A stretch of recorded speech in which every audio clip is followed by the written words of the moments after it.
Ano já, professor. Muito obrigada. Boa noite, gente. Então, vamos dar início à nossa aula do curso de extensão da residência. Hoje a gente tem a honra de receber o professor Ricardo Moretti. Alguns, né, os alunos da residência já conhecem, os alunos do curso de extensão com certeza já ouviram falar, mas agora vamos apresentá-lo e vão poder escutá-lo propriamente. A aula, então, tem o título de Alguns desafios da realização dos direitos humanos ao saneamento. O professor é o professor Ricardo Moretti e eu vou fazer aqui uma leitura do currículo do professor para lhe dar as boas-vindas. Então, Ricardo de Sousa Moretti possui graduação em Engenharia Civil pela Universidade de São Paulo, mestrado em Engenharia de Solos pela Universidade de São Paulo e doutorado em Engenharia de Construção Civil e Urbana pela Universidade de São Paulo. Professor titular da Universidade Federal do ABC, aposentado desde novembro de 2017, professor e pesquisador colaborador do Programa Planejamento e Gestão do Território, professor visitante do Departamento de Arquitetura da Universidade Federal do Rio Grande do Norte, período de julho de 2018 a julho de 2020, e está como professor convidado na Faculdade de Arquitetura e Urbanismo da UNB, dando uma excelente contribuição, e nós estamos aprendendo muito com ele no periférico e na residência, e está sendo uma experiência muito boa. Tem experiência na área de planejamento urbano e regional, com ênfase nos temas associados à habitação de interesse social, legislação urbanística, saneamento, mobilidade, projetos urbanos e prevenção de risco. Muito obrigada, professor Ricardo. Só dar um aviso, aliás, um informe, na verdade, de que o professor Ricardo Moretti fez a gentileza de preparar a aula, assim, muito em cima da hora, para vir aqui falar connosco, já que o professor Daniel Santana, infelizmente, não pôde estar presente hoje. Então, um duplo agradecimento pela presença e pela presença em cima da hora e de vir partilhar connosco nessa situação. Muito obrigada. O tempo é seu, fica à vontade. Obrigado, Fânia. Pois então, uma alegria, tá? E a oportunidade de conversar com vocês, assim, me internece, assim, e num assunto como esse, né? Como é que a gente faz para que o saneamento chegue para todo mundo? Quais são os desafios para a gente achar essa chave, né? Para mexer nessa chave, eu tomei a liberdade de esclarecer, num primeiro momento, algumas dúvidas que são meio estruturais, assim, sobre como que são o funcionamento das principais redes de saneamento. Eu percebi que a gente compartilhar o entendimento desse conhecimento é bem importante, né? E depois eu vou discutir um pouco da questão de como que qual o problema dessas redes, né? A gente vai entender o funcionamento delas, onde está dando problema, por que que elas não estão conseguindo, de fato, se harmonizar para que funcionem bem, e principalmente, por que que nós estamos tendo tanta dificuldade para fazer com que o saneamento, que claramente é um direito, a ONU já reconheceu isso em 2010, aconteça para todo mundo. Antes de passar o PowerPoint, naquela coisa clássica, eu vou fazer uma simulação, que é esse no entendimento das redes. Vamos supor que a Vânia tenha me convidado para ir no apartamento dela, que ela resolveu colocar lá um box, uma coisa no banheiro dela, e ela sabe que eu mexo muito com isso, gosto, nós vamos lá instalar uma coisa qualquer e vamos furar o piso do apartamento da Vânia. Lá pelas tantas, a gente está furando o piso do apartamento e a broca entra rapidamente assim, a gente percebe que furou um cano. Muito bem. Se furou um cano de esgoto, o que acontece?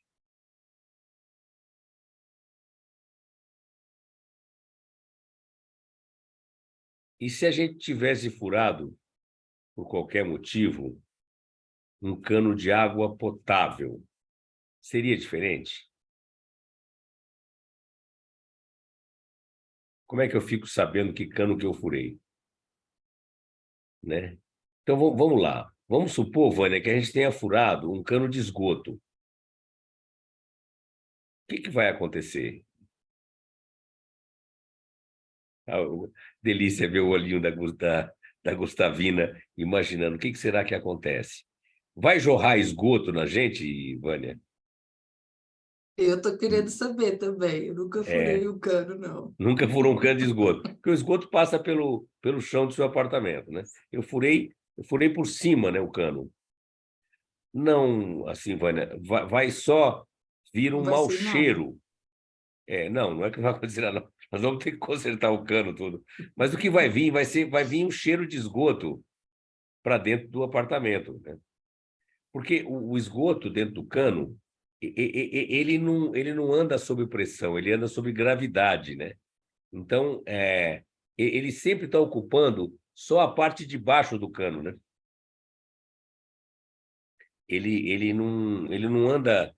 Agora, se por qualquer motivo a gente tivesse furado um cano de água, água no chão, aqui o Chico está brincando comigo aqui, cano de água no chão. Você sabe, Chico, que eu tenho trabalhado muito com uma pessoa que eu gosto muito, que adora instalar nas casas a rede de água potável eh, pelo contrapiso, né? Então, assim, eu tenho visto várias casas em que tem cano de água potável colocada no piso da casa, né? Por isso que eu falei, mas eu gostei do Chico ter colocado, hein? Gente, pode falar à vontade aí no chat, eu vou acompanhando. Mas vamos supor, Chico, diferente, vamos supor que não é esse cara que eu estou falando, porque tem mesmo muito, muito cano de água, às vezes, potável no chão, né? Eu, particularmente, tenho visto muito. Mas vamos supor que fosse na parede. Eu furei um cano de água potável. O que vai acontecer? Quem já furou um aí? Eu já furei umas 3 vezes. Espirra. Aí, Chico, é isso mesmo. Espirra, dependendo do caso, espirra bravo, certo? Aí a pergunta é: qual que é a grande diferença entre o regime de funcionamento de uma tubulação de água que a gente usa para beber e de um cano, uma tubulação, vamos falar chique, né, Valer? Numa tubulação que leva água de chuva ou esgoto, né? A, a, a água de chuva e esgoto, ela funciona num regime totalmente diferente do regime da água de chuva, de água de beber, né? Ela vai por gravidade. Ela só vai para onde a gravidade manda. Ela vai sempre para baixo. E dentro do cano, o esgoto ou a água de chuva ocupam só uma parte do cano, né? Por isso, Chico, que se furou por cima, ele não acontece nada. Se ela tivesse furado, se fosse o contrário, né? Se a gente estivesse colocando lá um lustre, né? E furasse o cano de esgoto por baixo, aí ia começar a pingar esgoto, né? Mas se você furar por cima, ele não fica cheio, ele escorre como se fosse um canal. Eu consegui explicar? Já o cano de água potável, de beber, ele funciona por vasos comunicantes, né? Ele não só fica totalmente cheio, mas ele fica com pressão, tá claro? Agora eu vou compartilhar a tela aqui para a gente começar a ver o que seria. Eu vou falar, né, característica das redes de saneamento, desafios para a universalização, e vou falar muito sobre os riscos de privatização. Vamos pegar agora duas tubulações que correm como se fossem canais, né, que é o esgoto e a água de chuva.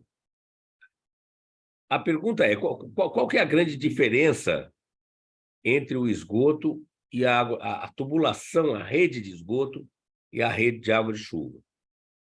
Se tivesse aula presencial, logo alguém ia falar, com toda a razão, que uma leva esgoto e outra leva água de chuva, né, Vânia? E responderia com lógica e precisão, certo?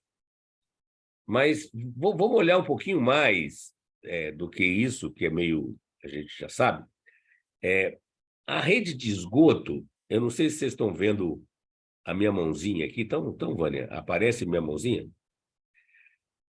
Então, enquanto a rede de esgoto ela é levada, teoricamente, quando o sistema está bem projetado, por uma estação de tratamento de esgotos, para dali ela ir para um corpo receptor, A lógica da estação, da tubulação de água de chuva, é que ela vai direto, sem passar por uma estação de tratamento. Tudo bem? Ambas têm o mesmo regime hidráulico, canal, né? Agora, pergunta, será que tem uma diferença grande de dimensão? São tubulações de tamanho parecido? Quer dizer, bom, o tipo de líquido a gente já sabe, né, as diferenças, né? Então, uma é água de chuva, outra é esgoto, não precisa de ciência para responder. Ambas escoam água de chuva e esgoto, como se fosse num canal, como se fosse num rio, escoa sempre para baixo, não sobe morro, né? Tem algumas diferenças, por exemplo, a rede de esgoto, o tempo todo, ela tem controle de odores, para não entrar gases, bichos, dentro das residências. Quem saberia dizer como é que é esse controle de gases para não entrar mau cheiro nas casas? Como que acontece? Por que que o tempo todo a rede de esgoto tem um mecanismo para não entrar mau cheiro dentro das casas? Como é que é esse mecanismo mesmo, gente? Qual é a O palavra-chave? Chico colocou aqui a pergunta: é o sifão, É o a sifão. Larissa, o encanamento? É o sifão. E aí, Chico, Larissa, tem vários tipos de sifão. Tem alguns que a gente conhece, mas quando fala sifão, a gente lembra aquele sifão que tem debaixo da pia, né? Aquele que faz assim quando vê o cano.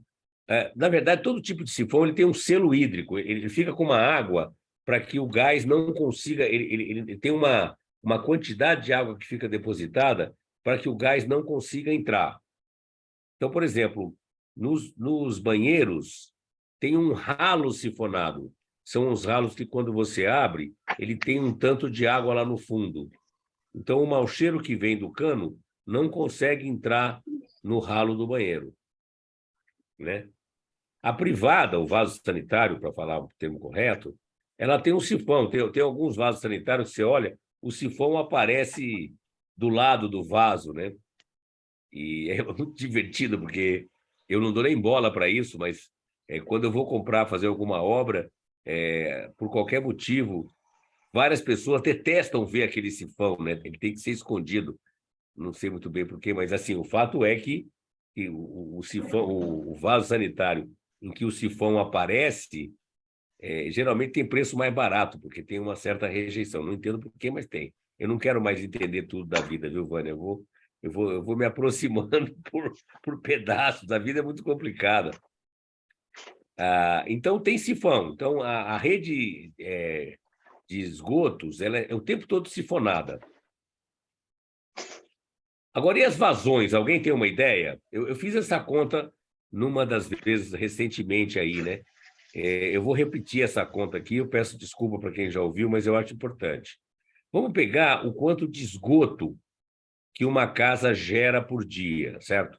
O consumo de água varia aí de 20 litros numa casa muito pobre até 700 litros num lugar esdrúxulamente consumidor. Mas o consumo d'água gravita ali em torno de 100, 150 litros por pessoa por dia, né? E nem tudo que se entra na casa. Então, uma casa de 3 pessoas consome 450 litros de água, mais ou menos, por dia. Desses 450, uns 400 vira esgoto. Meio metro cúbico vira esgoto, né? Por dia, tá? Meio metro cúbico, 500 litros, mais ou menos. Quanto de água de chuva vai para a rua num lote que está impermeabilizado, né? Essa conta é muito simples, né? Porque vocês tentam imaginar uma caixa de sapato, né? Que choveu, onde choveu 100 milímetros, certo? Se a caixa de sapato é o tamanho do lote, né? Vamos supor que o lote tenha 200 metros quadrados, e choveu 1/10 de metro, 10 centímetros, aquele lote, se ele tiver todo impermeabilizado, ele gerou 20 metros cúbicos, né? Se choveu 100 milímetros, certo? 20 metros cúbicos, choveu, então é 40 vezes mais do que a vazão, a quantidade de esgoto, tá? Agora, o que tem acontecido, né? Não sei se vocês viram os dados lá das chuvas que fizeram os escorregamentos lá em São Sebastião, em Bertioga, no litoral de São Paulo. Choveu 680 milímetros. Então, vocês imaginam, um terreno de 200 metros quadrados, onde choveu quase 1 metro, né? 200 metros quadrados teria gerado, se fosse 1 metro, daria 200 metros cúbicos de água, né? Como foi 70 centímetros, 70% disso, gerou 140 metros cúbicos, 140 mil litros d'água. Então, enquanto o esgoto é 500, dependendo da chuva que acontecer, se estiver impermeabilizado, nós estamos falando de 140 mil, né? 28 vezes mais, né? E o diabo é que a chuva é muito mais concentrada do que o esgoto. Então, em suma, as redes de água de chuva, elas são muito, mas muito maiores do que as redes de esgoto. Especialmente se a gente tiver, como falou o professor Demétrio ontem, com aquela cultura clássica, que é do drenar, que é aquela cultura hegemônica que é de pegar tudo quanto é água, enfiar no cano e tentar mandar para baixo, né? Então, tentar mandar para baixo água de chuva depois que eu impermeabilizei tudo é literalmente uma loucura, né? Agora, a pergunta para vocês: quem que cuida da rede de água de chuva e quem que cuida da rede de esgoto, geralmente? Tenta lembrar nas suas próprias cidades. Vocês estão lembrados? Eu não estou conseguindo ver o chat aqui, deixa eu ver se eu consigo ver. Quem que cuida, gente, geralmente, da rede de água de chuva? E quem que geralmente cuida da rede de esgoto? São os mesmos órgãos? A mesma natureza, o mesmo tipo de companhia?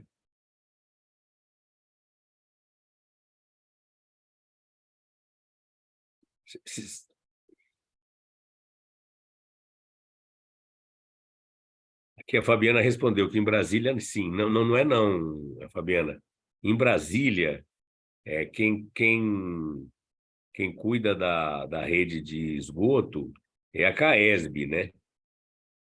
E a Nova Cap que cuida da drenagem, né? Assim, nas cidades menores, é muito comum que é ou uma autarquia ou uma empresa estadual que cuida da rede de esgoto e quem cuida da água de chuva quase sempre é um órgão mais diretamente ligado com a administração municipal, certo?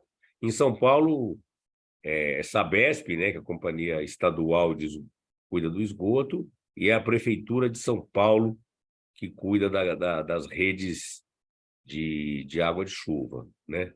Em quase todos os lugares, com raras exceções, são grupos muito diferentes, tá? Eu espero que eu consiga explicar para vocês daqui a pouco por que isso é importante.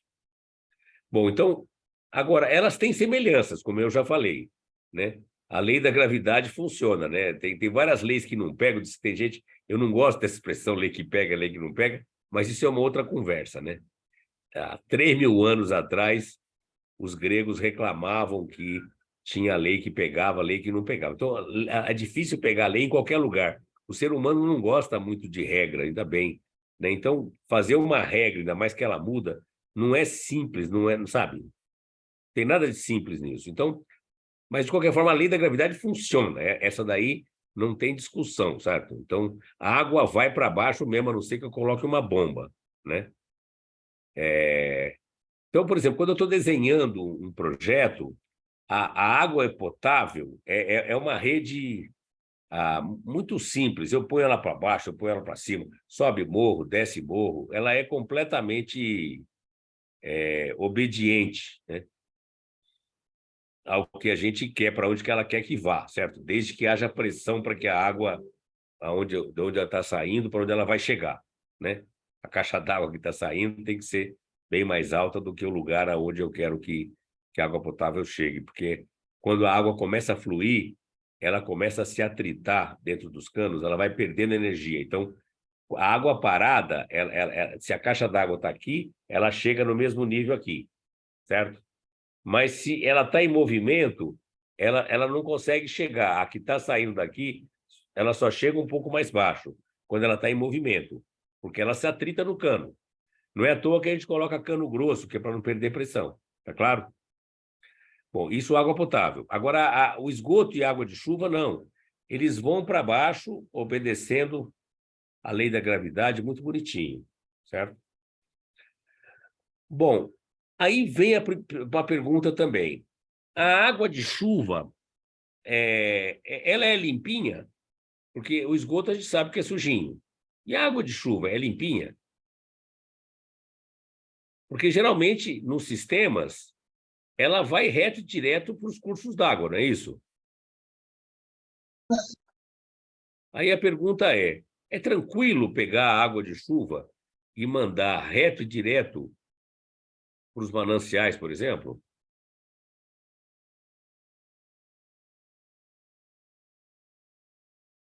É, a pena que não dá para a gente ir interagindo mais perto, porque nós não estamos juntos aqui no presencial. Deixa eu ir olhando o chat aqui para ver se alguém se ousou. Alguém respondeu que não. Não, né? Não é limpinha, não. Aí a Fabiana falou, acredito que também tenha tratamento. Infelizmente não, Fabiana, não tem tratamento, não. Na maior parte dos casos, a água de chuva vai reto e direto para o corpo d'água mais perto, né? Aí o Thiago falou, geralmente se for água de chuva tem que retirar a primeira água. Tá certo, Thiago, tem mesmo, especialmente se eu for consumir, né? Se eu for fazer, por exemplo, uma cisterna, a água da primeira chuva, em alguns lugares, gente, a água da primeira chuva, quando eu estou falando primeira chuva, são dos primeiros 2 ou 5 milímetros de chuva, né? O tempo sem chover, os primeiros 2 a 5 milímetros que caem, eles chegam a ser mais contaminantes em termos de demanda bioquímica de oxigênio, quer dizer, em termos de roubar o oxigênio da água, do que o próprio esgoto. Então, a água de chuva, ela muda radicalmente de qualidade durante a chuva. E aqui no Brasil, eu praticamente não conheço nenhum lugar que trate a água das chuvas, viu, Fabiana? Eu vou mostrar para vocês depois. Eu vi experiências disso fora do Brasil, mas no Brasil eu não conheço que trate água de chuva. Nós tínhamos que tratar, mas não tratamos. Nós não estamos tratando esgoto, então água de chuva vai ter que ser um outro passo, tá? Deixa eu diminuir aqui para poder ver a coisa. Vamos lá para o próximo. Eita, como é que eu passo agora? Bom, então eu já falei, a vazão da água de chuva não é que ela é maior que o esgoto, ela é centenas de vezes maior que o esgoto, e se eu impermeabilizar sem critério aí, a água de chuva não é sifonada, quer dizer, ela não tem, se tiver esgoto na água de chuva, a gente sente cheiro. Pergunta, por que que aparece cheiro de esgoto quando eu passo perto de uma boca de lobo? Boca de lobo é aquela estrutura que tem na rua para captar a água de chuva. Você está andando numa cidade, a maior parte das cidades, chega perto de uma boca de lobo, tem cheiro de esgoto. Por que que tem cheiro de esgoto lá?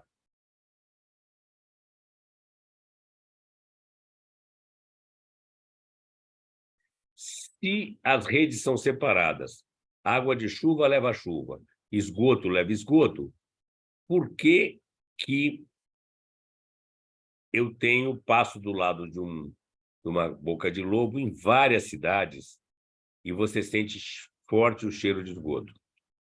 Aí uma pessoa respondeu aqui, sentimos cheiro por causa das ligações clandestinas de esgoto na rede de drenagem.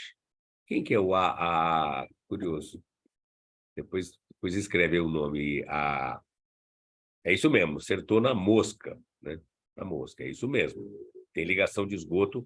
Então, embora a gente tenha concebido dois sistemas, o de esgoto, de água de chuva, mas é isso mesmo, Lina, tem muita ligação de esgoto na água de chuva, né? Agora, tem um problema sério na água de chuva, porque ela não gera receita para o administrador. Quer dizer, enquanto a operação da rede de esgoto, você recebe uma tarifa, né? Geralmente você paga pela água e já paga pelo esgoto. A gestão da água de chuva, que é muito maior do que a do esgoto, ela não gera receita. Tem algumas pouquíssimas experiências de gente que embutiu na conta de água, tal, alguma tarifa, uma taxa, né, na verdade, relativa à questão de água de chuva, mas é muito difícil, assim, quase sempre a água de chuva não gera receita para quem cuida da água de chuva. Então, a água de chuva não é o patinho feio, é o pato horroroso, é aquela parte da infraestrutura que todo mundo quer ficar distante dela, porque dá muito problema e não dá receita, certo? Isso enquanto estrutura, né? Uma visão bem simplista, né? Bom, então, como a Lina falou, tem ligação cruzada. Tem ligação cruzada de esgoto na água de chuva e tem também, Lina, de água de chuva no esgoto. Quando eu jogo esgoto na água de chuva, pergunto para vocês, qual é a consequência?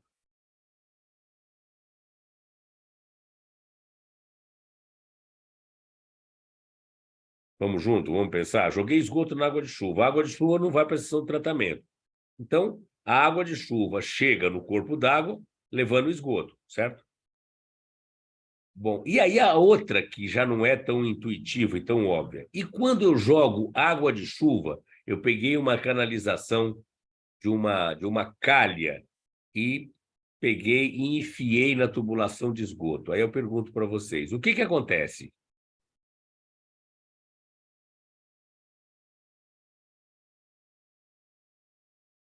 Quer dizer, eu não falei que a vazão de uma chega a ser centenas de vezes maior do que a outra?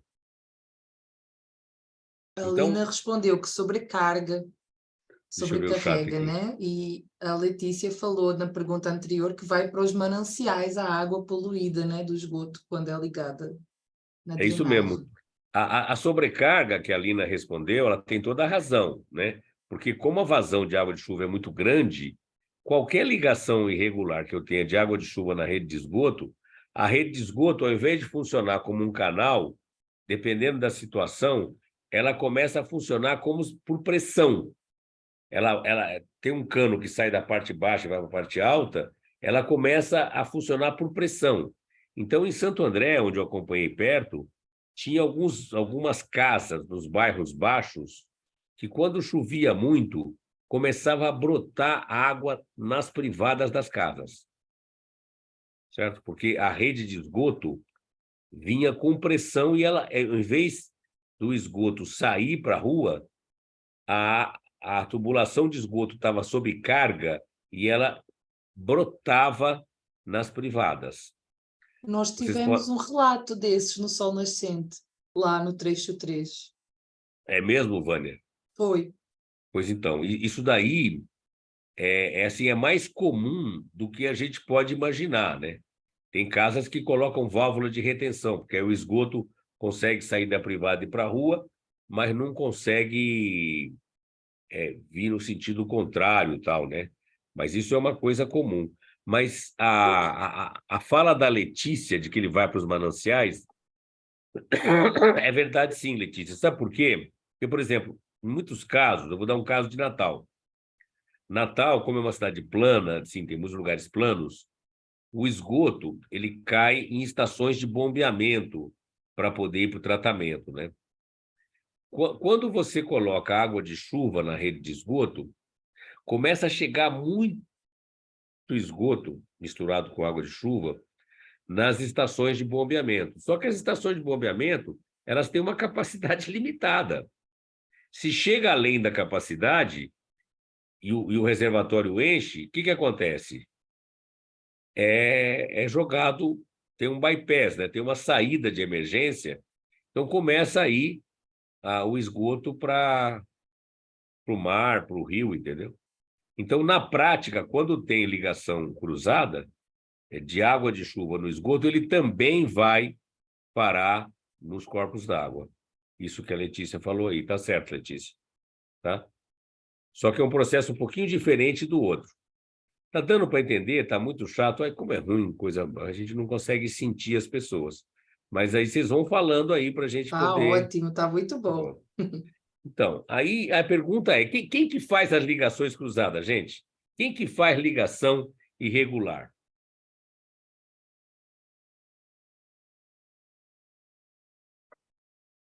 Se você perguntar para o cidadão comum, ele vai dizer o quê? Que é o favelado, né?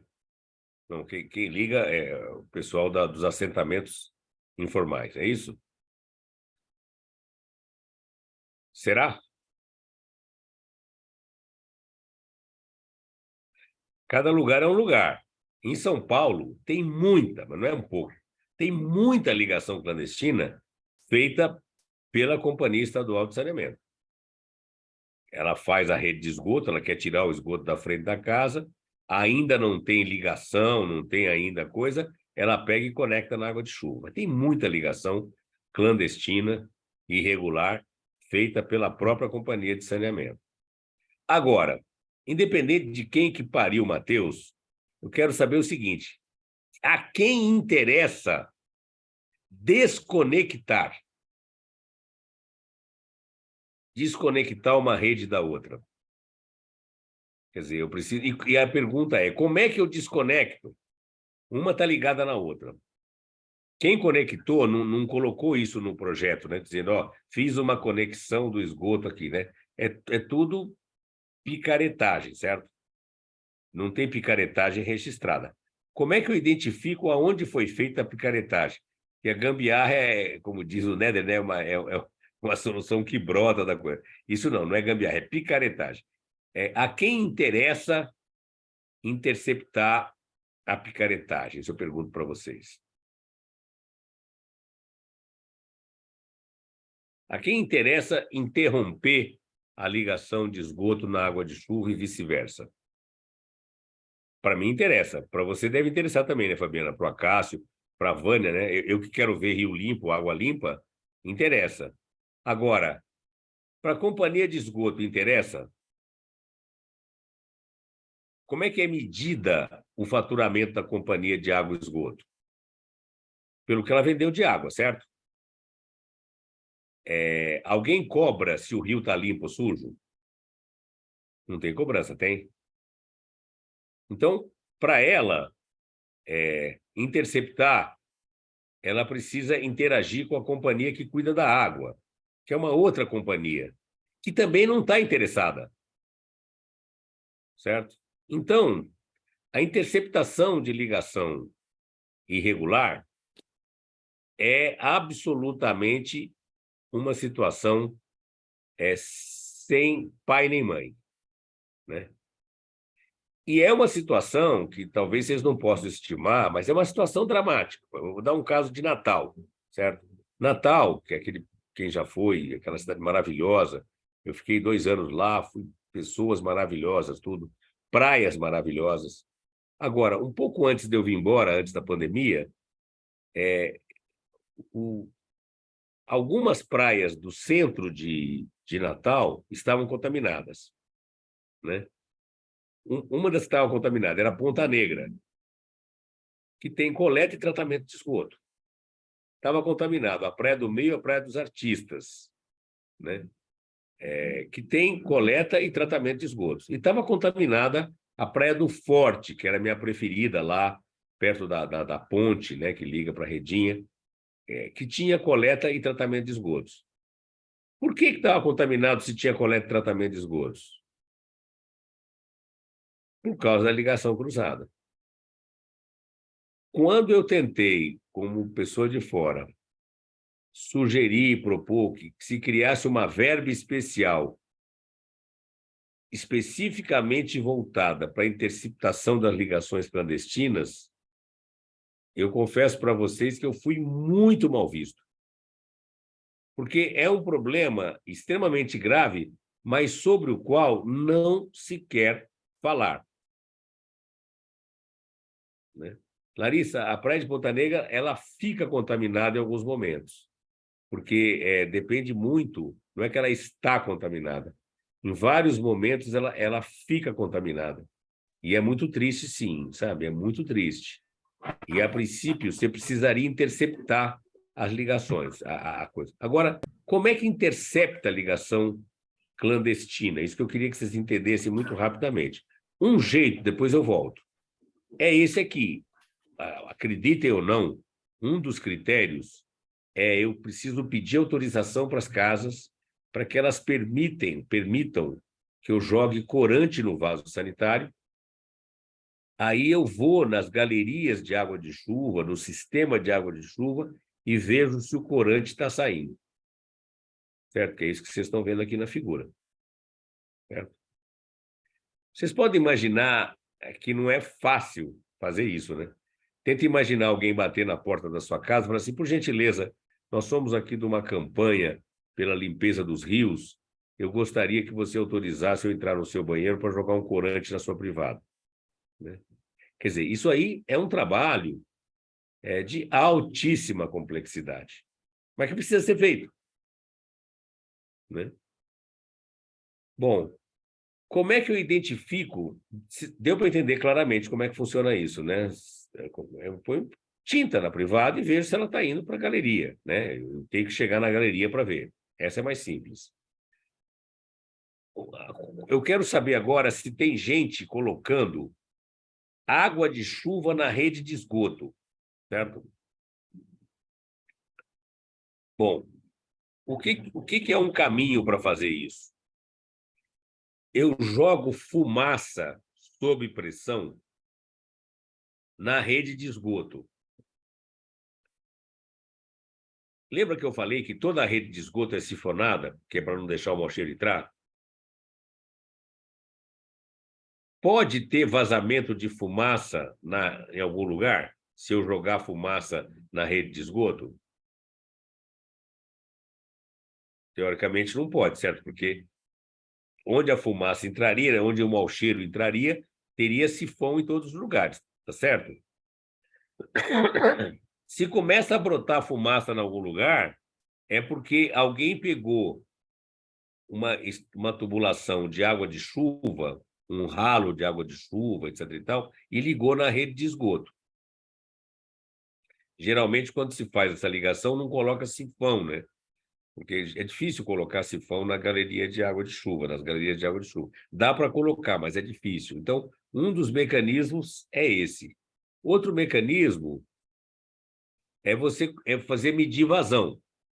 Por exemplo, esse gráfico que está aqui, deixa eu ver se eu consigo mostrar para vocês. Isso aqui é uma vazão, né? Quantidade de litros por segundo, que passa numa rede de esgoto, né? Esse azulzinho claro é a vazão nas diversas horas do dia numa rede de esgoto, né? Quando chega bem cedinho, perto das 5 e pouco da manhã, quase não tem vazão, ninguém levantou ainda, nem nada, né? Aí a vazão de esgoto vai aumentando gradativamente, tem os seus picos, né? De vazão de esgoto, né? E esse que está em azul forte é a vazão num dia de chuva. Então, aqui dá para você perceber claramente que essa rede aqui está recebendo água de chuva na hora na rede de esgoto. Deu para entender? Então, eu tenho mecanismos para medir isso, né? Só que o grande problema é que não interessa muito para ninguém fazer esse tipo de estudo, sabe? Bom,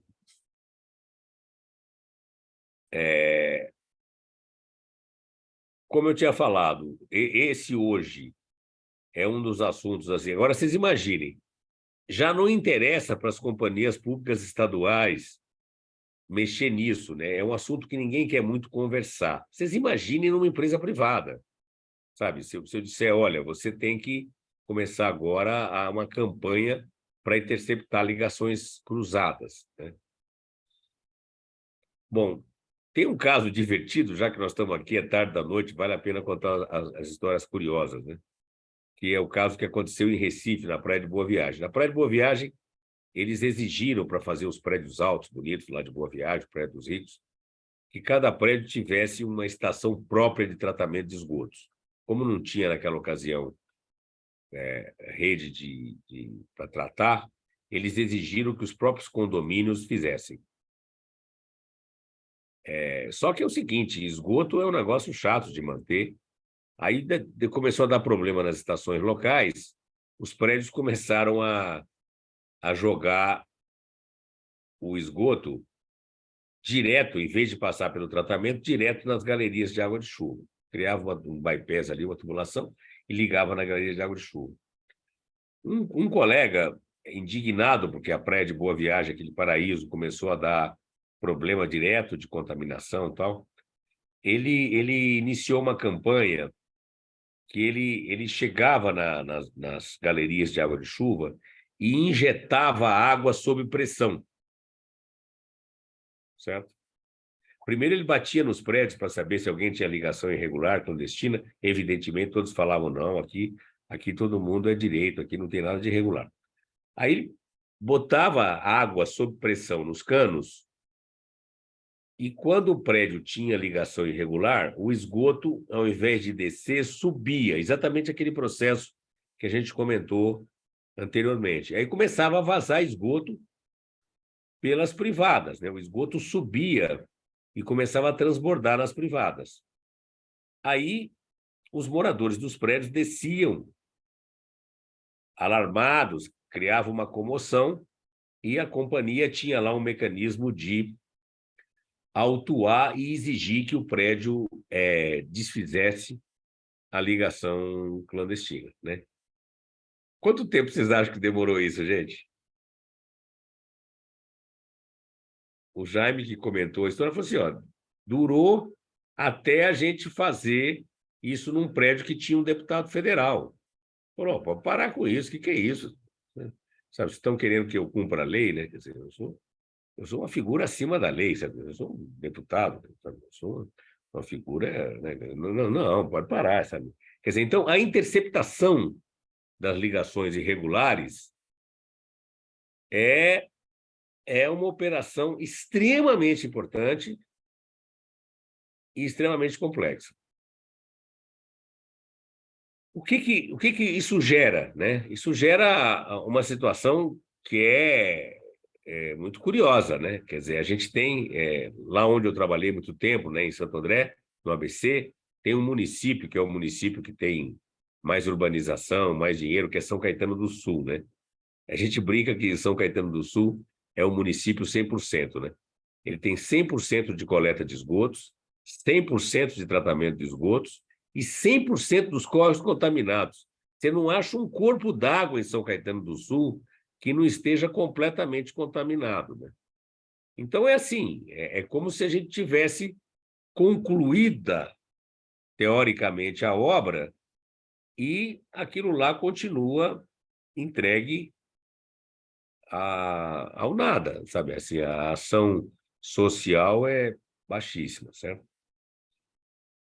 Bom, aí vamos agora para, eu não sei dizer se é gambiarra ou se é picaretagem. Aí depois no chat aí vocês me dizem se vocês acham que é gambiarra ou picaretagem. Vamos pegar o caso que chama captação em tempo seco. O que é captação em tempo seco? Aqui dois exemplos de captação em tempo seco feitas em Salvador, na Bahia. Mas vocês não se preocupem, isso aí tem no Rio de Janeiro, tem na Praia Grande, tem em Santos, tem várias cidades brasileiras que têm captação em tempo seco. Esse da esquerda aqui, onde está escrito Rio Lucaia, o que é? Isso é um canal de água de chuva a montante, quer dizer, para cima do qual tem vários assentamentos informais, tem vários problemas de esgoto sendo lançado nas águas de chuva, certo? Aí o que foi feito lá em Salvador para tentar diminuir o impacto desse problema, já que eles não conseguem levar esgoto para todos os locais, etc. e tal. Eles construíram aqui, tá vendo? É como se fosse, a água corre nesse sentido. Vocês estão vendo minha flechinha? Dá para ver a flechinha, Vânia? A flechinha, tá vendo aqui? Ela corre assim, certo? Tá dando para ver, gente? Tá dando sim, tá dando para Sim. ver sim. Só que ele tem um canal transversal ao sentido do fluxo. E aqui tem uma grade e esse líquido é levado para a estação de tratamento de esgoto. E se chove muito, o que acontece? Vai direto. Deu para entender? No Rio Desal também dá para ver, é a mesma coisa, tá vendo? O fluxo é assim, certo? Só que ele tem aqui um mecanismo, tem uma grade, e isso aqui vai para a estação de tratamento de esgoto. Seria um esquema mais ou menos como esse aqui, quer dizer, as águas de chuva, né? Antes de ir para o córrego, elas passam num mecanismo que leva para a estação de tratamento de esgoto. Deu para entender? Isso é o que se chama captação em tempo seco. Isso assim, Salvador, por exemplo, vários lugares esplêndidos de Salvador, hoje eles estão limpos com essa estratégia, né? Por exemplo, o dique do Tororó, que é uma maravilha, parece que ele tem, me parece, são mais de 20 captações em tempo seco. São córregos que desaguam no dique do Tororó, que eles fizeram essa interceptação que está aqui, certo? A Santos, os canais do Saturnino de Brito, eles funcionam também como captação em tempo seco. Eles jogam para trás, lá para o porto, lá atrás. Praia Grande, o esgoto, a água de chuva, ela vai nos emissários. Quer dizer, então tem vários locais que fizeram um tipo de ou gambiarra ou de picaretagem, que é para mandar os esgotos que estão irregularmente dentro das águas de chuva. Tá? Tem algum comentário? Deu para entender, etc. e tal? Aí a Alina falou aqui, mas isso sobrecarrega a ET, não é? Em dias de chuvas intensas? É isso mesmo, Lina. O que acontece, nos lugares em que eles fizeram isso com mais planejamento, as ETs foram programadas para receber uma vazão um pouco maior, que é justamente para dar conta dessa coisa, porque não vai para lá, não vai só esgoto, né? Vai esgoto misturado com um pouco de água das nascentes e tudo mais, sabe? Então, aumenta mesmo, né? Depois, a Vânia falou que é gambiarra, né? É uma solução, assim, que viabilizou em alguns lugares, né? Que, assim, há várias praias de Salvador que hoje têm balneabilidade, elas têm por causa dessa gambiarra, né? Que foi utilizada em larga escala também fora do Brasil, né? Eu sei, a gente fez um treinamento, um programa de formação, vieram vários professores italianos para dar uma formação aqui no Brasil, e eles contaram que isso passou a ser feito em vários locais da Itália também, né? Nadir, sei que está meio perdida aí, o que nós estamos falando é sobre o problema da ligação de esgoto na água de chuva e de água de chuva no esgoto. E como que, apesar de você tecnicamente resolver tudo, na prática o esgoto continua chegando ou no rio ou no mar, e tentando entender um pouco mais esse problema e como que eventualmente tentaria resolvê-lo, entendeu? Por que ele é difícil de resolver? Bom, então, agora aqui o que eu vou mostrar para vocês é que na Itália, onde esse assunto passou a ser feito com muito cuidado, eles sofisticaram isso e eles lançaram as águas. Deixa eu achar minha flechinha. das primeiras chuvas para um reservatório, né? Então, eles mandaram para a estação de tratamento não só aquela vazão que tem na água de chuva quando não está chovendo, né? Porque água de chuva numa tubulação, quando não está chovendo, quase totalidade é esgoto, né? Então, você manda para a estação de esgoto. Então, esse é o princípio.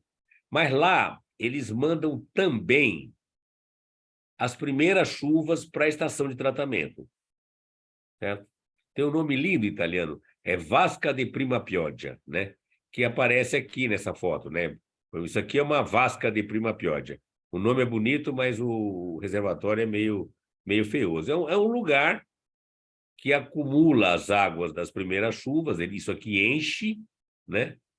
Tem um poço ali dentro, que é onde isso aqui fica cheio, as bombas ligam e mandam isso aqui para a estação de tratamento. Deu para entender? Então, isso é, de certa forma, uma, uma estrutura cinza, né? Que nem foi falado ontem, né? Professor Demétrio, pela Lisa, tudo. É uma estrutura cinza, mas uma estrutura cinza que tenta resolver alguns problemas estruturais do pensamento cinza. Deu para entender? Né? Agora, tem jeito. Mesmo que daqui para frente a gente construa tudo com outro olhar, nós vamos ter que resolver um passivo gigante que está aí, entendeu? Que é dessas coisas que foram feitas com essa insanidade que a gente está. Eu estou tentando aqui transmitir para vocês. Bom, no entendimento que a gente tem, para que o saneamento avance, a forma de pagar pelo serviço, seja lá quem faz, e a forma de cobrar quem usa o serviço é muito estratégico. Por quê? Porque se eu quero universalização, e eu quero muito, universalização é atender todo mundo, não é quase todo mundo, é todo mundo. Tem gente que não pode pagar. Então, eu tenho que ter estratégias para que eu possa atender quem pode pagar muito, muito, muito pouco, ou quase nada, ou em alguns momentos não pode pagar nada. E, por outro lado, a companhia de saneamento ela tem que ser empurrada para cumprir a função social. A função social da companhia de saneamento não é fazer cano de esgoto, é melhorar a saúde pública, é melhorar os rios. Eu não posso avaliar uma companhia de saneamento se ela tem cano de esgoto, entendeu? Então, nós temos que mudar. Se a companhia tem cano de esgoto, mas o cano de esgoto não tá funcionando, ela tem que ser penalizada, ela tem que sentir isso no bolso. Então, essa é uma tese que várias pessoas ligadas ao Observatório dos Direitos à Água e Saneamento vêm defendendo. Bom, eu vou dar um exemplo para vocês que eu acho que vai ficar claro, né? Tem algumas coisas que interessam para a sociedade, mas que não interessam para as companhias de saneamento, tá? As prestadoras de serviços de saneamento. Vamos pegar um exemplo, gestão de demanda. O que é gestão de demanda? É estimular que as pessoas consumam menos água. Não há grande cidade do planeta em que isso não seja estratégico. Em algumas é dramático, em outras, né? Mas viabilizar que se gaste menos água é uma estratégia que interessa para toda grande cidade do planeta. Agora, da onde vem a receita das companhias de água e esgoto, eu pergunto para vocês? Não é da venda de água? Aí eu perguntaria para vocês, como que eu faço para que uma companhia que venda água, que vende água, se interesse honesta e seriamente por uma campanha para que as pessoas gastem menos água. Eu vou dar um exemplo para vocês que é caricato, mas é bem importante, né? Que aconteceu em Campinas e que eu acho que é emblemático, né? Que depois que houve uma crise hídrica lá no estado de São Paulo, em 2000 agora eu já estou... Da energia foi 2011, acho que foi 2016. Houve uma campanha gigante para reduzir consumo. Quando reduziu a crise, a companhia queria colocar no ar um programa para que as pessoas voltassem a consumir. No caso da energia, que foi em 2001, depois da crise de energia que aconteceu em 2001, teve uma companhia de eletricidade que queria distribuir pipoca de alto forno, que era de forno de micro-ondas, que era para as pessoas voltarem a consumir energia. Então, as empresas, mesmo as de origem pública, elas funcionam muito em cima do que elas vendem. E aí, quando eu quero que se gaste menos, eu tenho um amigo chamado Montenegro, que, quando, na década de 70, desenvolveu um vaso sanitário de baixo consumo. Depois que ele conseguiu que uma empresa fabricasse o vaso sanitário de baixo consumo em casa, ele foi procurar o diretor da companhia de saneamento, para que a companhia se somasse a um esforço para que todos os vasos passassem a ser de baixo consumo, que reduziria de 12, 15 litros para 6. Sabe qual a resposta que o diretor deu para esse meu amigo? Quem disse que a gente quer economizar água? Então, tem uns desafios estruturais. Por exemplo, ampliação do tratamento de esgoto e melhoria das águas. Teve um dirigente de uma companhia de saneamento que disse que tratar esgotos é prejuízo para a companhia. É lógico que ele falou isso numa roda de bar. Um amigo de um amigo escutou o diretor falando, ligeiramente embriagado, mas eu temo dizer para vocês que o que ele estava falando é verdade. Porque, repare, eu recebo pelo esgoto que eu coletei, quer eu trate ou não. Na ótica financeira, tratar é prejuízo. Para que eu vou tratar? Está tão bom. Eu coleto, jogo no rio, ninguém reclama. Para que eu vou tratar?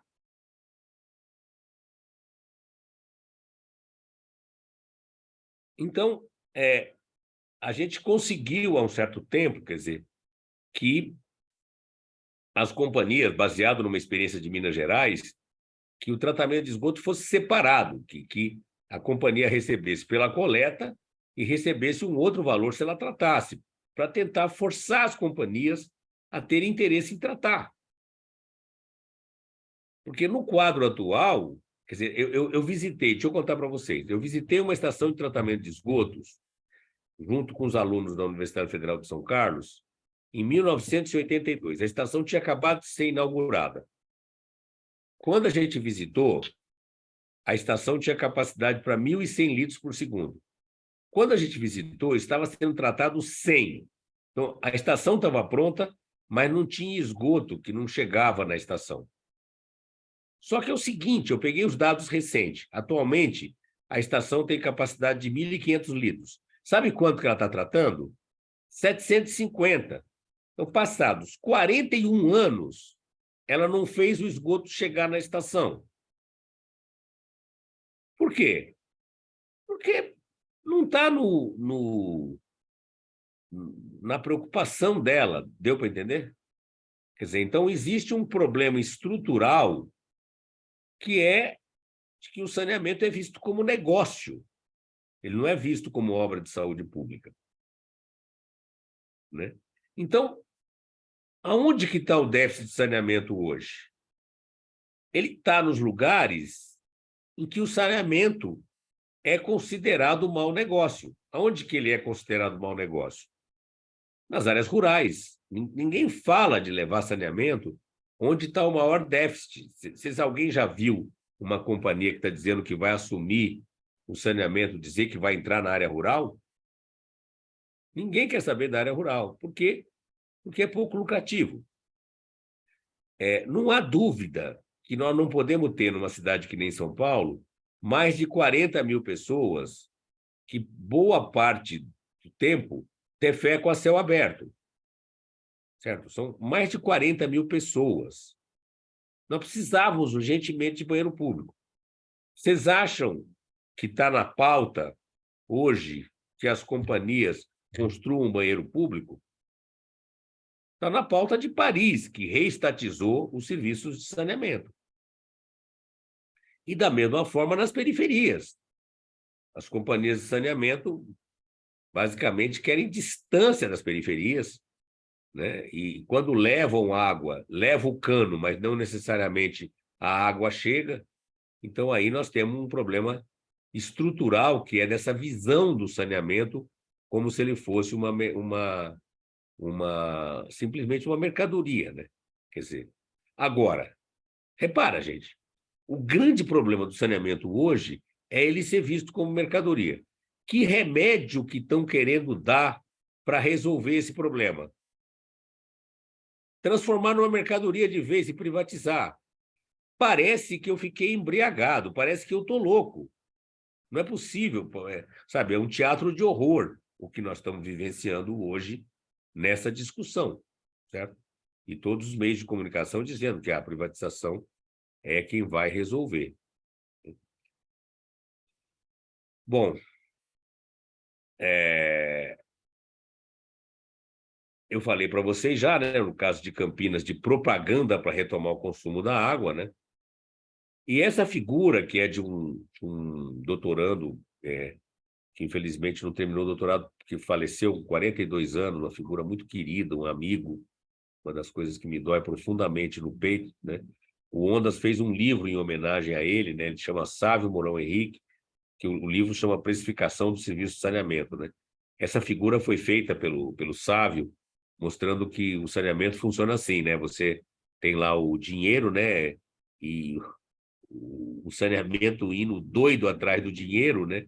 E quem está, uma parte, quem está comandando, tá querendo ir para o outro lado, né? Então, assim, o saneamento está indo onde o dinheiro está, né? Felizmente é isso. Bom, deixa eu ver o tempo meu aqui, se eu estou muito descontrolado.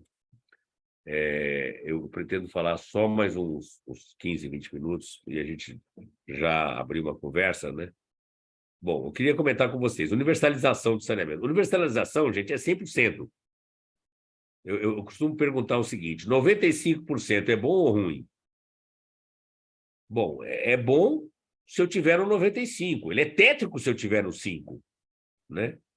Aí eu pergunto para vocês, eu vou botar uma água para você aqui. Eu botei 95 litros de água mineral e 5 litros de esgoto. Você bebe?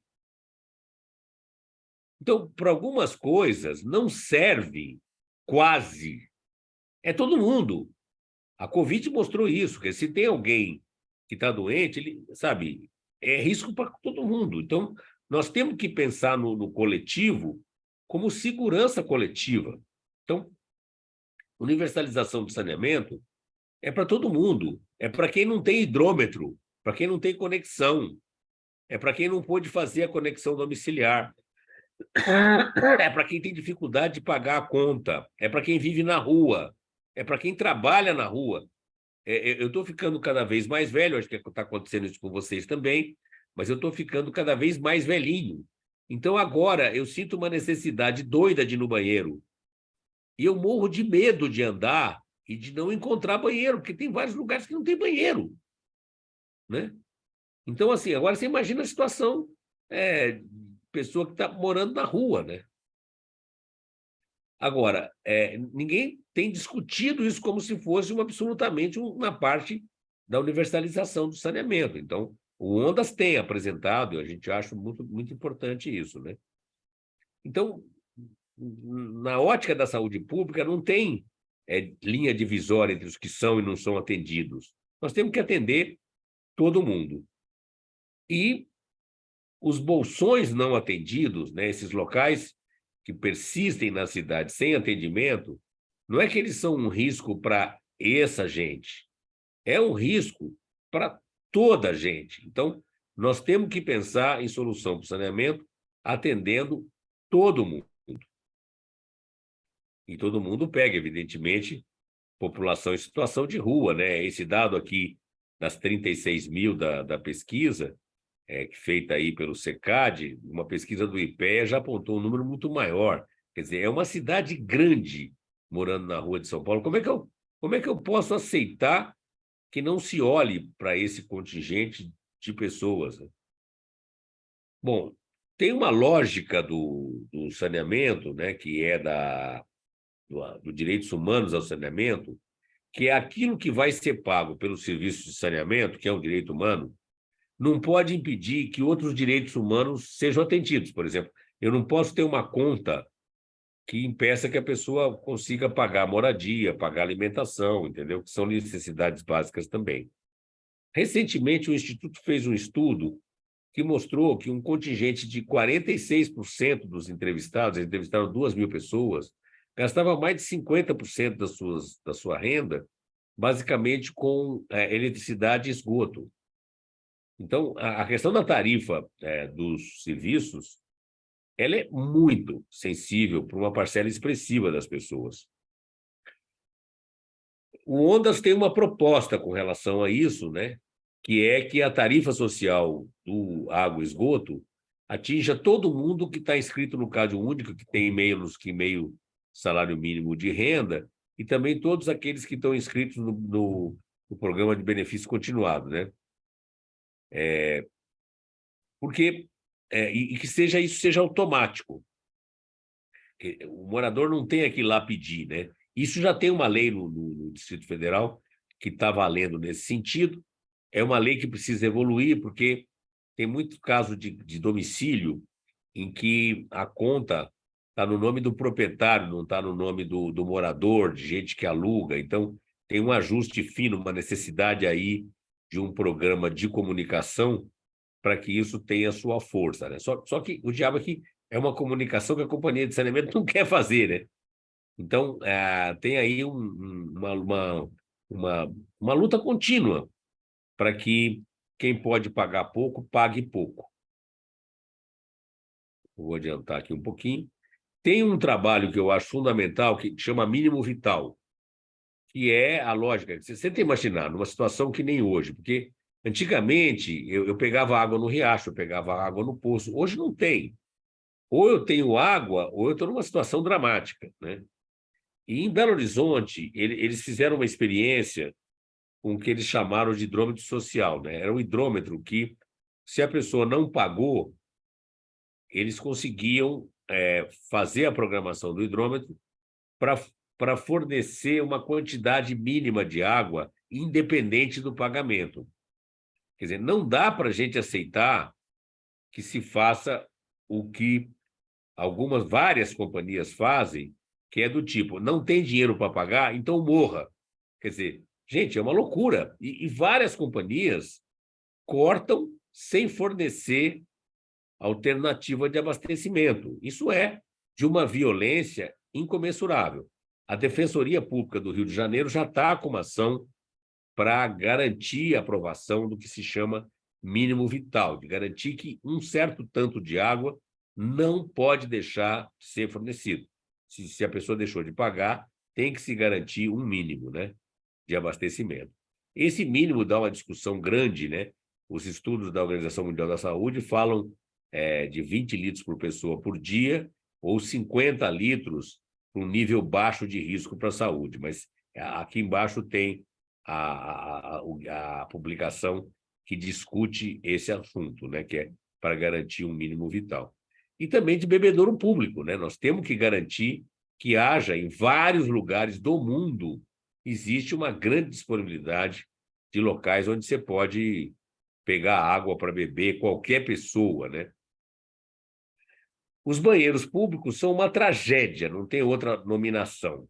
vocês acreditem que tinha mais banheiro público numa cidade que nem São Paulo, no começo do século XX, quando a cidade tinha 200 mil habitantes, do que agora, quando ela tem 11 milhões e meio de habitantes. É uma situação, eu não vou descrever, é literalmente uma tragédia, né?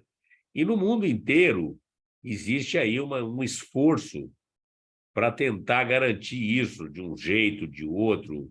O Montenegro viajou recentemente, mandou uma coleção de imagens, né, de formas diferentes de gerir banheiros públicos, mas isso aí é um assunto, é um projeto de alta sofisticação, super importante. Nós temos que ter várias pessoas pensando hoje como projetar e como gerir, como financiar banheiros públicos, na minha opinião, né?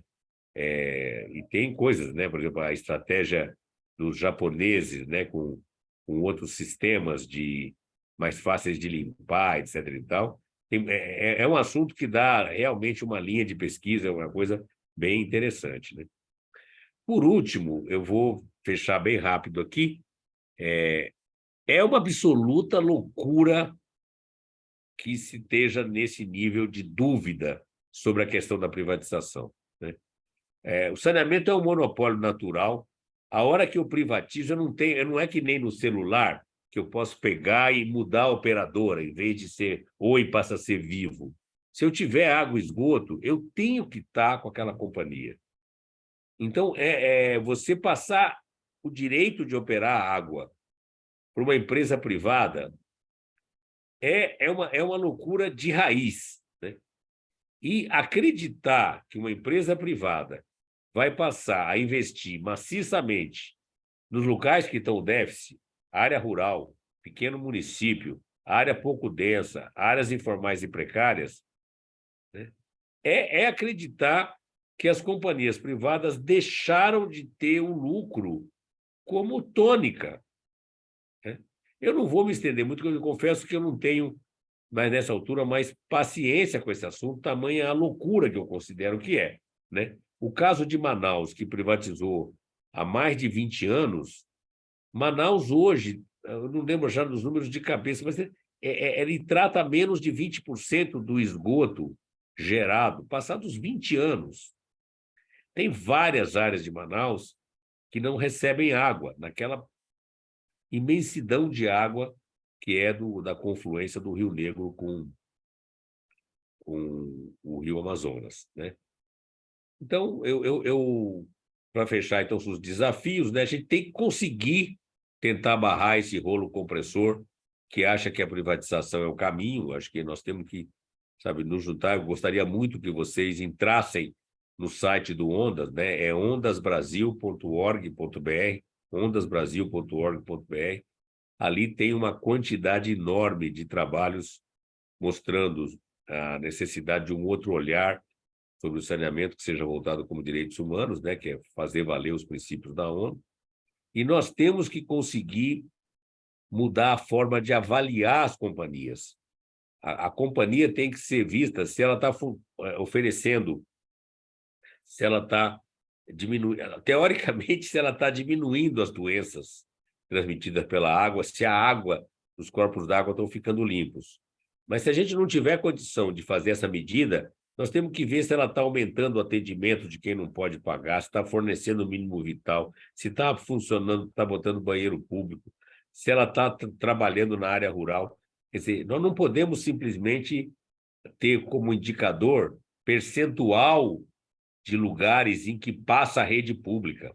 Não pode ser esse. Então, nós temos que criar e instituir outros princípios para impulsionar que o saneamento chegue para todos.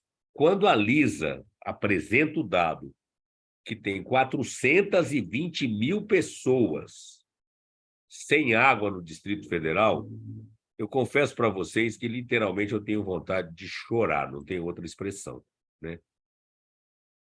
Bom, eu vou terminar por aqui e abrir um espaço para vocês abrirem as câmaras, me xingarem, fazerem os comentários que acharem, ou pergunta, comentário, né? E dizer que eu fico muito contente pela oportunidade de falar com vocês e compartilhar esse material, né?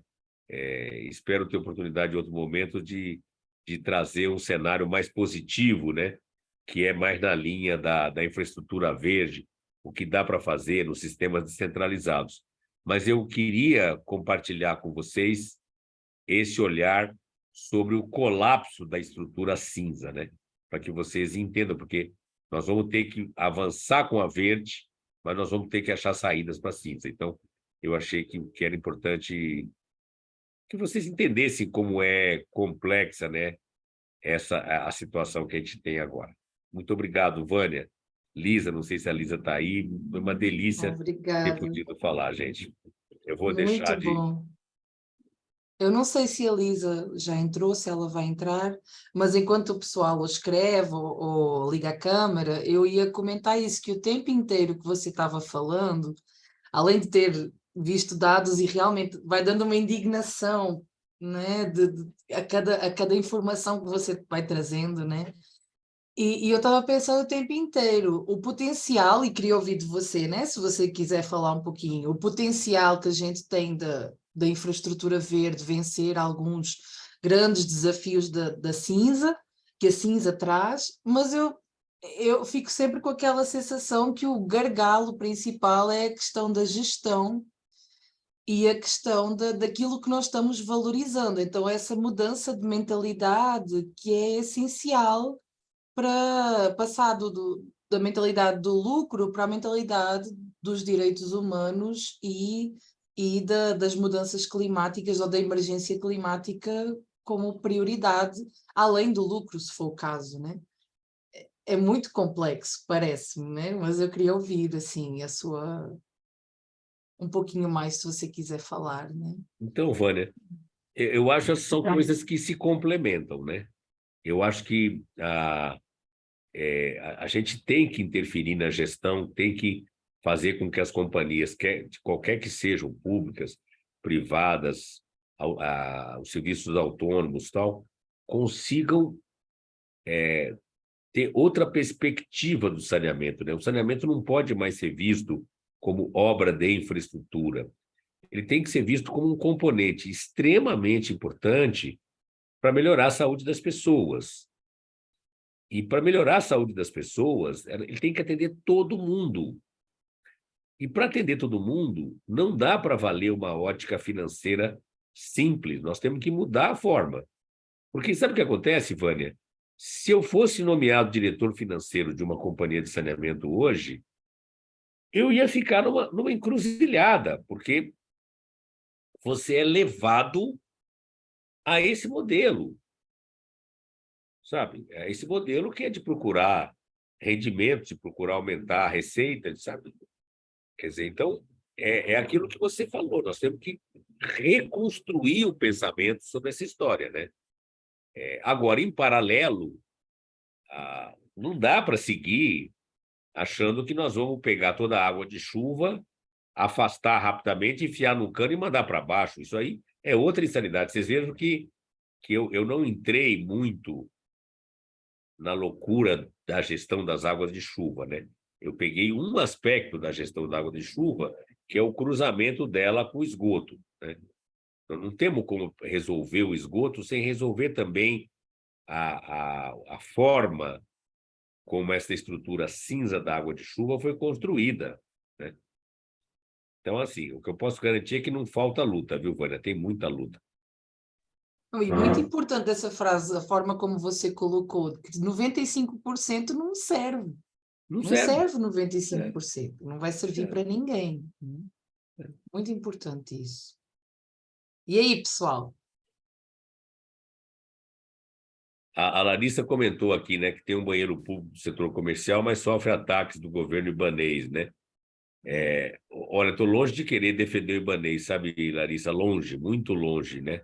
Mas, de qualquer forma, todo mundo foge de banheiro público, é impressionante, sabe? Porque é por isso que eu estou falando, que como tem muita gente da área da arquitetura e urbanismo nesse grupo, é muito importante avançar no estudo do projeto e associado com gestão de banheiro público, né?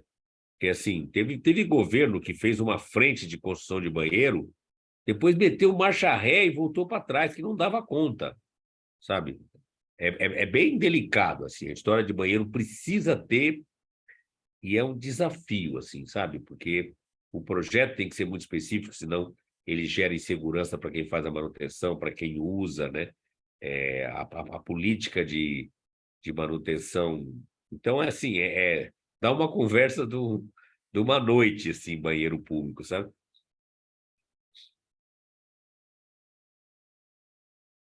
Algum E comentário, alguma coisa que alguém tentou entender? A Nadir falou, entrei na sala 15 minutos depois, estou meio perdida.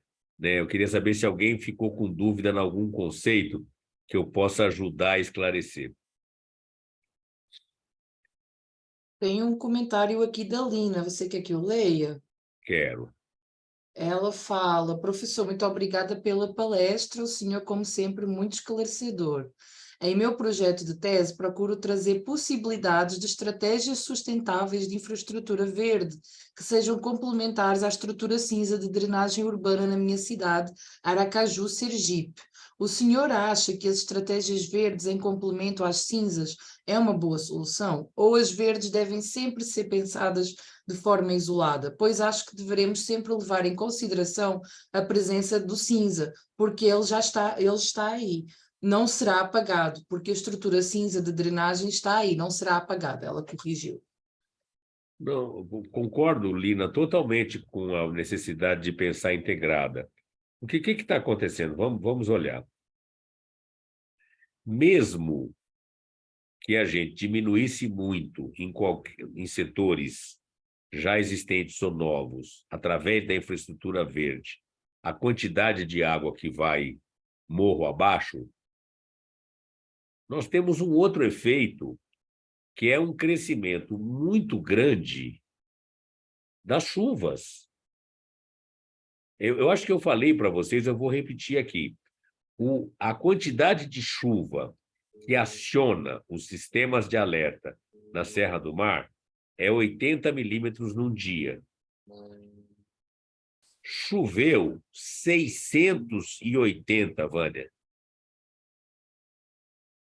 Então, assim, a gente descartar a infraestrutura cinza nessa altura não dá, nós não temos condições de descartar. Nós temos que conseguir impedir que ela se multiplique, porque na hora que eu faço novas estruturas cinzas, eu vou aumentando o problema mais para baixo, né? Eu vou rompendo cada vez mais o equilíbrio. Agora, fazer de conta que não existe a estrutura cinza, até que seria bom, né, Lina? Mas nós não temos condição, né? Não tem condição, nós não temos como ignorar totalmente. Talvez no futuro a gente comece a ter que descartar algumas estruturas cinzas. Tem uma professora, Lina, que eu acho fantástica, está fazendo um alerta fantástico, que é a professora Luciana Travassos, da UFABC. Existe hoje em São Paulo um movimento que é para naturalização dos rios. E esse movimento tem, inclusive, uma certa pressão para descanalizar rios que foram anteriormente canalizados. Né? Tem lógica? Tem. Né? É interessante? É. O que a Luciana fala que eu queria compartilhar com vocês? Que é, sim, é importante, mas nós temos alguns milhares de quilômetros de córrego que não foram canalizados, que podem vir a ser canalizados e que a gente precisa criar estruturas verdes nesses que não foram canalizados. Nós temos que proteger esses que estão sendo destruídos antes de reabilitar os que foram canalizados, que estão nas áreas ricas da cidade. Essa é a fala da Luciana. Eu não sei se eu consegui explicar a ideia dela. Conseguia, Cássio? Está claro o conceito? Quer dizer, se a gente tem córregos que estão Sim, está claro. íntegros... Hã? Sim, com certeza, está bem claro. Então, assim, não é que ela é contra que descanalizar nas áreas urbanizadas. O que ela acha é que a prioridade nesse momento é pegar os córregos das periferias e transformar em parques, proteger, botar uma infraestrutura verde, porque o custo é menor, você beneficia os mais pobres, e depois, mais para frente, nós vamos precisar mexer nesses muitos e muitos córregos que foram mutilados por uma urbanização maluca que aconteceu aí nesses últimos anos, né?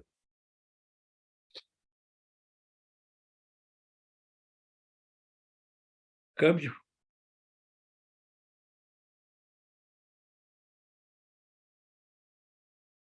Mais É, algum comentário?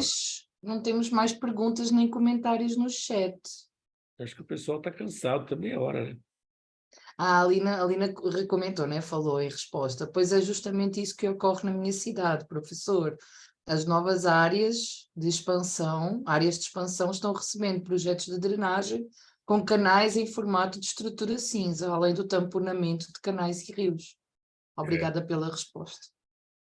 Hoje eu tive uma reunião com uma pessoa do Ministério das Cidades que apresentou alguns números de dois projetos do Ministério, que foi o PAC Contenção de Costas e o PAC Drenagem, né? Ele apontou, né, que o PAC Contenção de Encostas, desde que foi criado nesses 2010, né, ele investiu 2,2 bilhões. Mas o PAC Drenagem investiu cerca de 14 bilhões de reais, né? E o PAC Drenagem, o foco não foi nenhuma estrutura cinza, viu, Vânia? Aquilo lá já era uma estrutura, assim, cinza-marrom, né? Porque, assim, tem um estudioso que eu gosto muito, mas eu não vou falar o nome para não comprometê-lo, que ele falava que o PAC Drenagem era o programa de aceleração da canalização, né? E houve uma grande canalização com essa grana que veio do PAC, né? Então, agora está na hora, nós temos que conseguir mudar a conceituação dos investimentos públicos federais na área de manejo de água de chuva, né? Vamos ver se a gente consegue. Se, se mudar um pouquinho, Já ajuda. O já papel ajuda. do Ondas nesse aspecto, eu coloquei aqui o link quando você falou, porque eu não sei se todo mundo aqui já conhece, né? Acho que é importante. O papel do Ondas é muito importante nessa luta pela mudança na política pública, né? Porque sem isso não tem como seguir adiante, né? Quem puder, entra no site do Ondas, vocês vão ficar surpresos, assim, porque o site do Ondas tem novidades e notícias e coisa Uhum. o tempo todo. E aí, gente?